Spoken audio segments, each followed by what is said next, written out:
thank you all. I can't thank you enough. Alex was speaking before about us not being okay. It's okay not to be okay. I did a video on this. There is no rule book for how we're supposed to be, how we're supposed to cope, how we're supposed to react during a genocide. I was speaking to Tim, a dear friend, earlier on today. I got a phone call from a friend and he said, you want to go see a movie? I said, see a movie?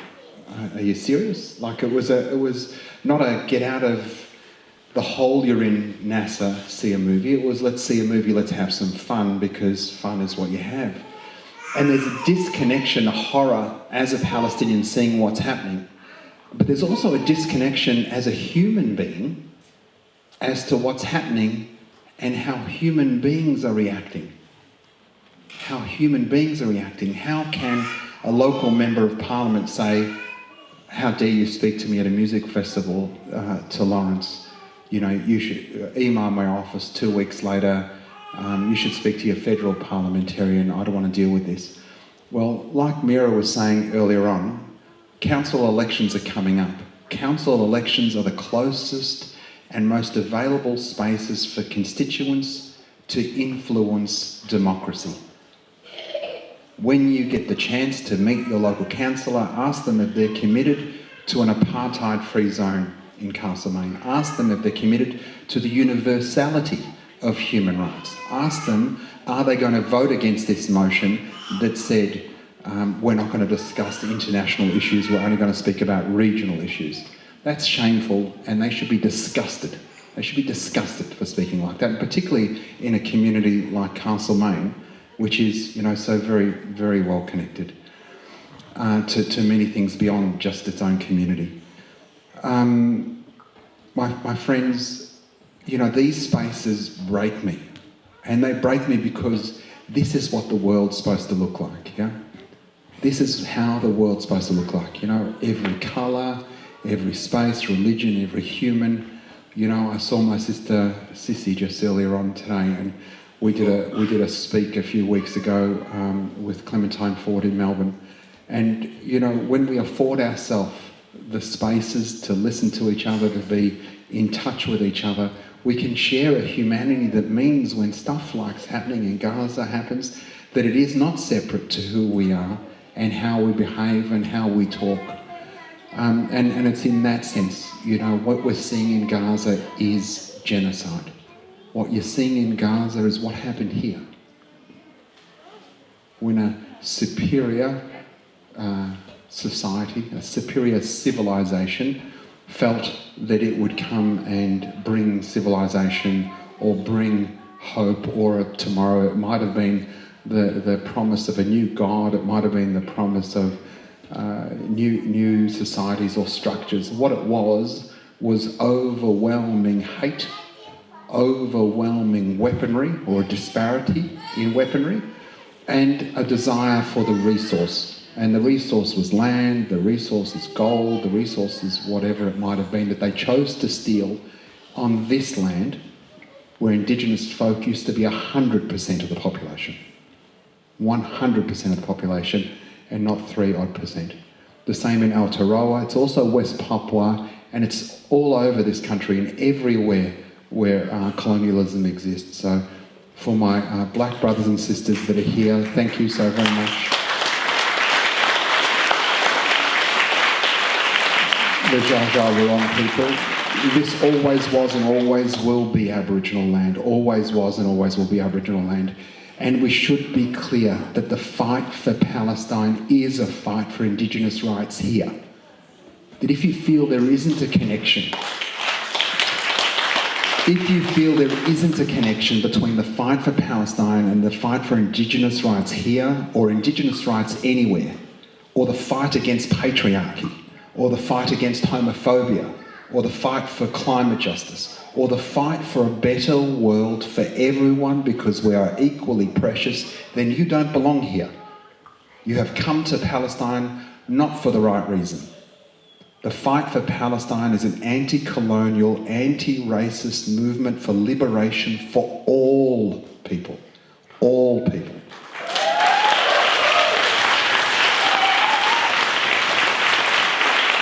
Because together we will build this world.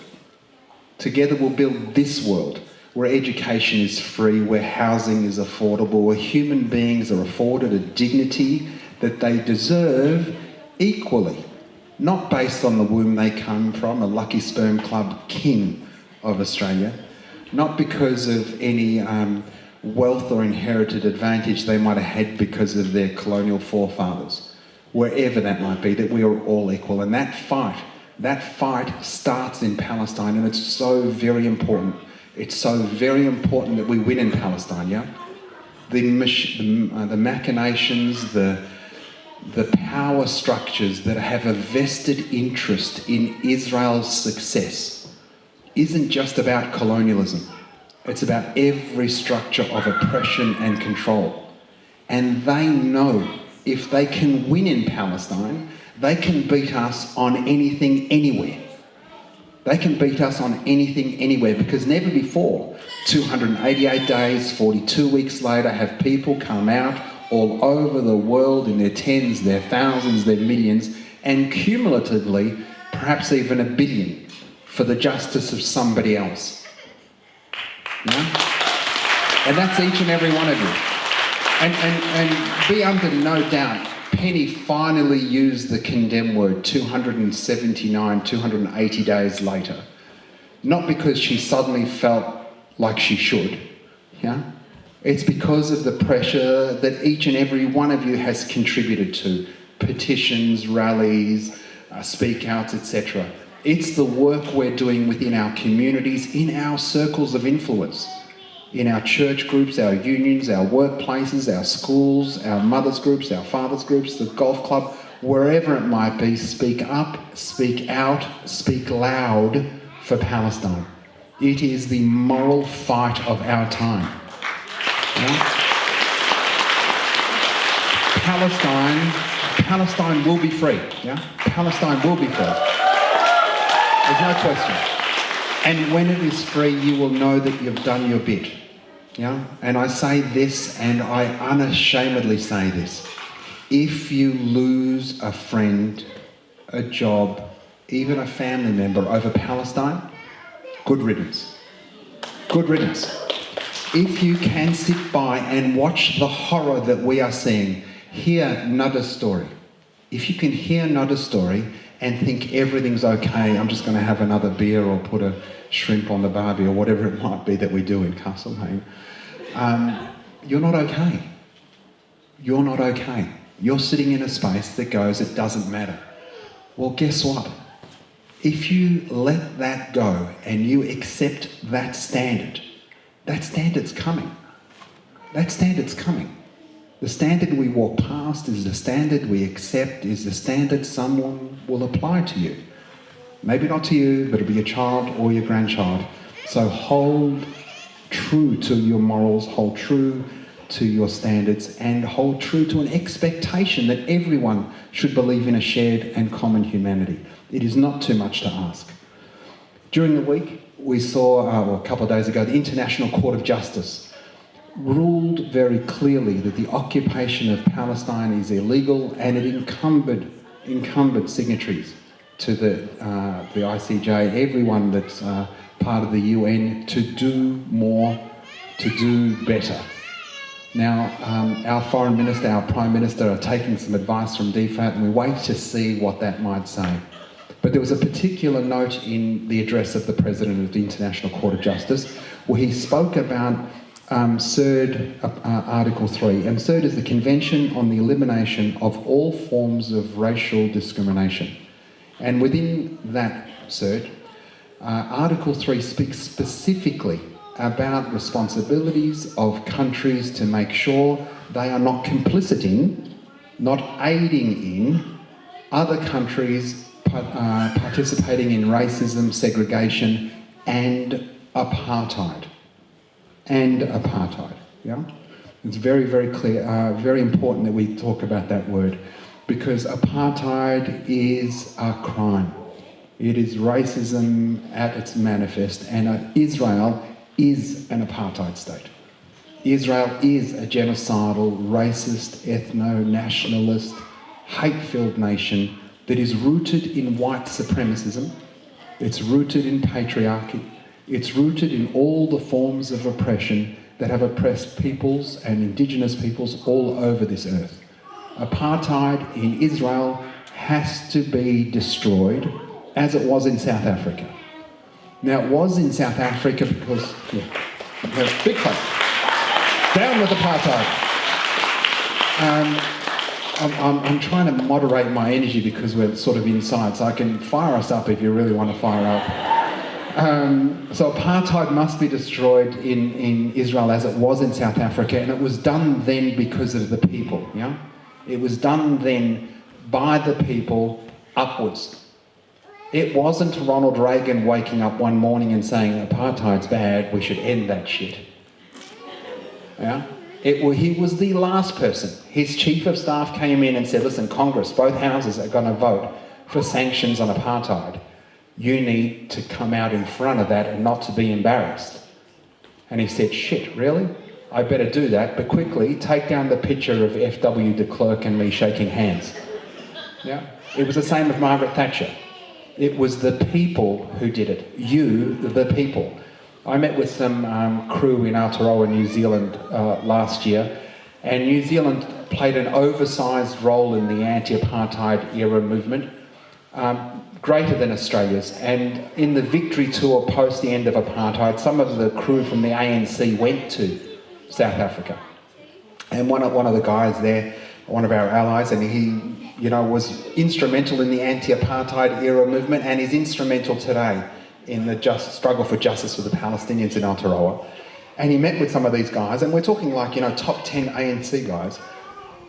And he said, what did you think, like in the 90s, when was this stuff going to happen?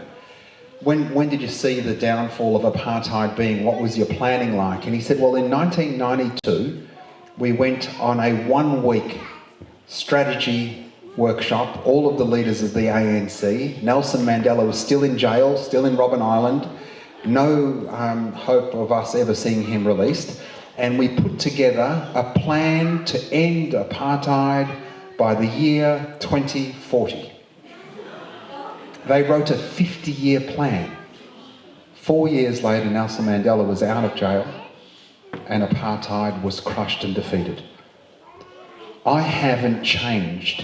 I have not changed. I've got older and greyer, my wife will tell you, and maybe a little bit softer and cry a little bit more, but I have not changed my message, my voice, what I say, how I say it, where I say it, for my entire life. But on October 6th, I had no constituency, no opportunity, no space, no platform for anybody to hear.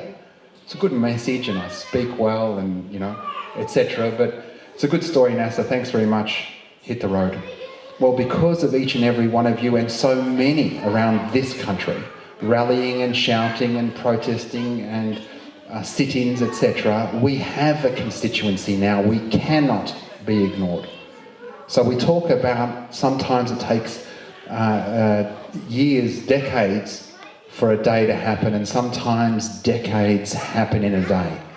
This is a moment in time where the world has woken up and seen the injustice happening in Gaza and understands the connectedness, understands that there is here and that fight is a fight for all of us.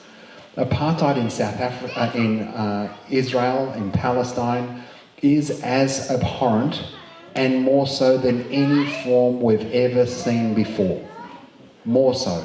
The Sharpeville massacre in the 60s that elevated the understanding of what was happening in South Africa was police with a couple of machine guns and some batons.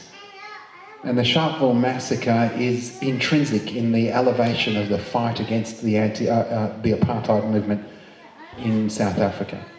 Never before has an Indigenous people been starved, denied food, electricity and water, been called human animals for 288 days, attacked by land, air, sea, Apache helicopters, F-16s, 2-ton bombs, 2,000-pound bombs dropped on tent cities. People like Nada displaced 1, 2, 5, 10 times, having to take a friend to guard so you can have some privacy to go to the bathroom.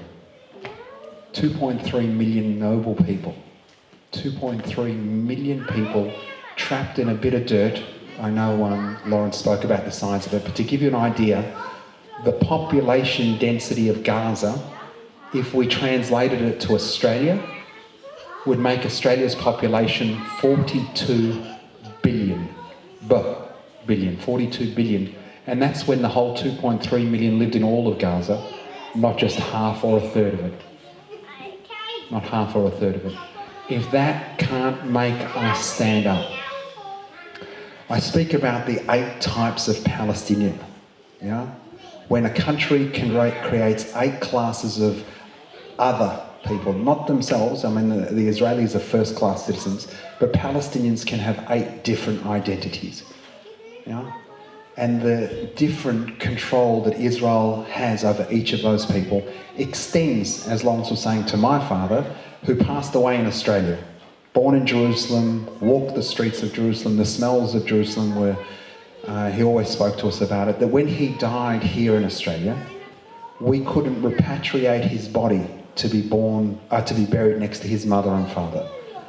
And that right was denied him purely because of his faith.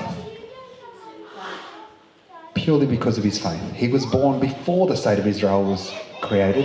He was 22 years old when he was ethnically cleansed at the end of a bayonet, driven from his ancestral home because he was the wrong religion. Now, I had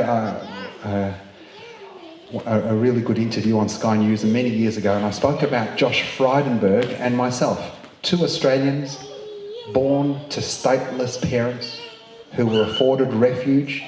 His mum, a refugee from Hungary and the Nazis and the Holocaust. My father, a refugee from Palestine and Nakba and the ethnic cleansing that resulted in the creation of the State of Israel. That Josh and I, both as Australians, have been educated here, lived the great Australian dream, got married, had jobs. He's ended up being the Treasurer of Australia. I had a job in finance. Our children are born here, they're Australian. That Josh at any time, can go to Jerusalem, take up Israeli citizenship, immediately get a passport, immediately get benefits. Israel's a very socialist country, similar to Australia. It's being eroded, obviously. But, enjoy Medicare, and his kids could go to university for free, the whole kit and caboodle. Yet I can't. The only difference between me and him is that his mother was Jewish, my father was Muslim, my mother was Christian. Now, if my dad had married his first girlfriend, who was a Jewish woman, and helped him escape from a Jewish detention camp in 1946, if he had married her, then I would have a Jewish mother. That would be afforded to me. These rules are rules that are designated by virtue of the womb you came from and the God you worship. That separate rule for people is the definition of apartheid. Now, as a Palestinian, I'm the number 1 Palestinian, as you all know, just the very, very best a Palestinian can be. But what it actually means is that I'm Western born, Western educated, with a Western passport that can't be taken away from me. But it means I'm the least connected to Palestine. We talk about 8 stages of Palestinian. Each one of those people is a degradation of their rights, but their connection to Palestine as well. The number 2 Palestinian is an Israeli Palestinian who lives within historic Palestine, that has Israeli citizenship, but there are 60-odd laws that deny them their rights. There's the Israeli nation-state law that says self-determination in the State of Israel is for the Jewish people and the Jewish people alone.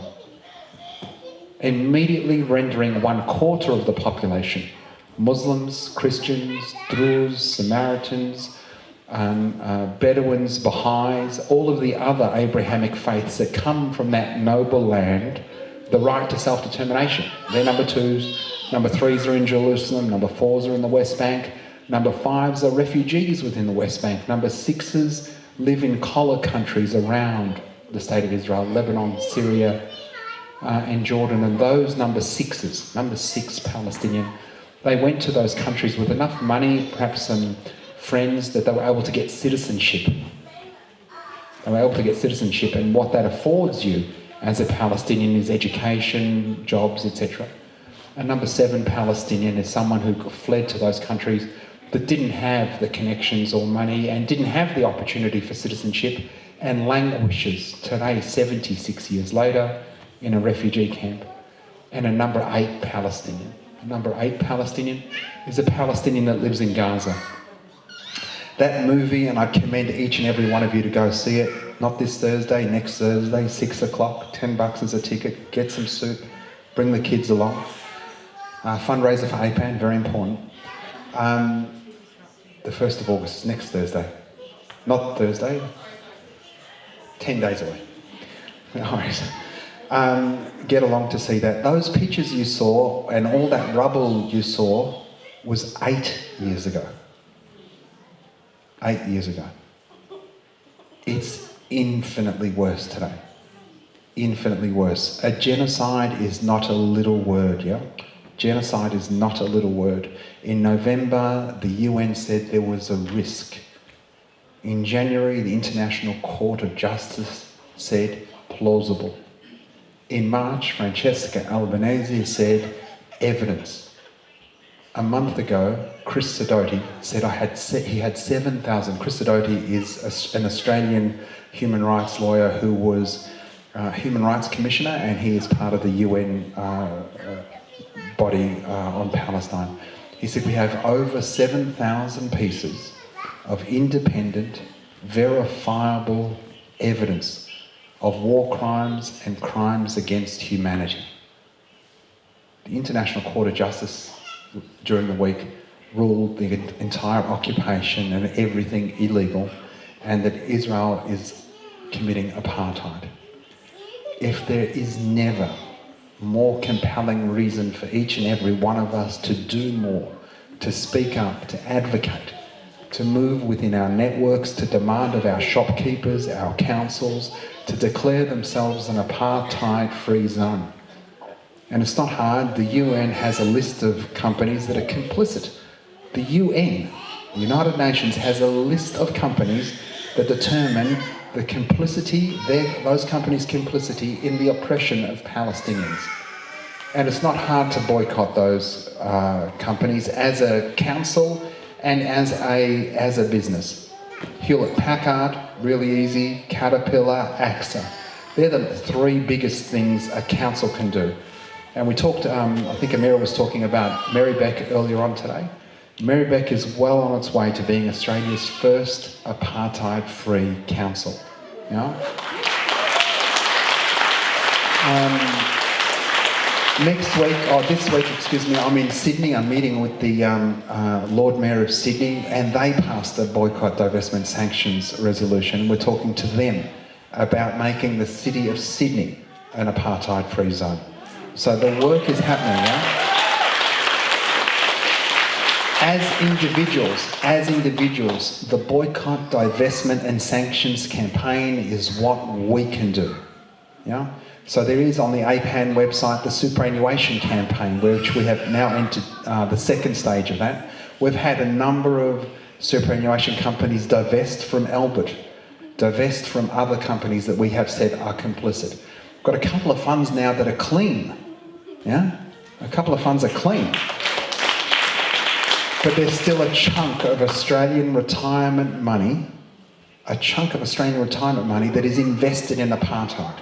So if you haven't taken up that action, please do. Go to the APAN website, look at the actions that you can do, and one of them, and this is what as human beings we can do, is boycott. We can choose to make ethical purchases. We've got a QR code over there for the superannuation campaign. Yeah, perfect. So take your phone over there so you can go straight to that link. What we can do as human beings is make ethical purchases, yeah? And it's very simple. There are some lists out there but the boycott, divestment and sanctions campaign that is led out of Palestine, that is in its 19th year now, has identified as consumers 8 companies that we should be boycotting. Most recently, as a consumer, we're saying don't go to Starbucks and don't go to McDonald's. And it's important, and from a Starbucks perspective, I don't know if there's a Starbucks in Castlemaine, but that campaign has led to a French coffee shop, Pret-a-Manger, that was due to open 40 stores in Israel in 2025 to withdraw from that contract. Yeah? It's no little thing. When we choose to buy ethically, choose to buy morally, choose to buy from companies that are not complicit in the oppression of Palestinians, we create a carrot and a stick. Yeah? The carrot is don't do that, we'll come, and the stick is if you do, you'll get that. It's meant that Intel was supposed to open a $15 billion facility in Israel. Said we're not doing it. Yeah? It's meant that 46,000 businesses have closed in Israel. It's meant that Moody's, a rating agency, has degraded Israel's economic outlook to B from AA. There are many, many things we can do as human beings, and that list is specific. And it's clear from an Australian perspective. I mean, if you can and you can buy a tractor, don't buy a Caterpillar tractor. That's not most of us. Yeah, but what it does say is don't buy Puma sneakers. If Puma makes a sneaker that is specific to your own foot and you need it for medical reasons, that's okay. We don't want you to be disadvantaged. But if you can not buy a Puma, because Puma sponsors the Israeli soccer team, 250 Palestinian soccer players have been murdered in Gaza, and Puma continues to sponsor that team, although in December they said, we're not going to renew our contract, can you take us off the list? We said, yeah, in December when we know you're gone. You can cancel it now and we'll take you off the list, but if you're going to continue till December, you're still on the list. Don't buy a Puma, buy something else, whatever that might be. There's a company called Obella. They make Saba dips. If you're buying a dip from a supermarket, just check if it's made by Obella or Saba. Don't buy that dip. I mean, my wife's here, she'll give you a hummus recipe if you want, or baba ganoush. It's not that hard to make it at home, but buy it ethically. SodaStream, the drink machine. Don't buy one of those. If you've got one, it's okay, don't throw it away. There are other places you can buy the gas refills from. But also use it as an opportunity to educate your friends when they come. Say, would you like some sparkling water? I've got a SodaStream. Now, don't do what I did and buy one of these things, because SodaStream oppresses, murders, genocides Palestinians. I've got it, but it's great because I can talk to you about it. Don't you buy it. And use that as an opportunity to speak about Palestine, to create the education, because that's what we need to do. Work within our spheres of influence to empower others to be as proud and advocate and be activists like each and every one of us. So don't buy a SodaStream. Hewlett-Packard. This is one of the most shameful things I think. Hewlett-Packard is a huge company, and they went on the boycott list a number of years ago because they make facial recognition software that allows for the targeting of their drones, etc., using AI to pick off Palestinians. Palestinian men, women and children. But it was also Hewlett-Packard technology that was sitting in an Albert drone that murdered Zoe Francon, an Australian. If you've got a Hewlett-Packard computer, that's okay. Don't buy another one.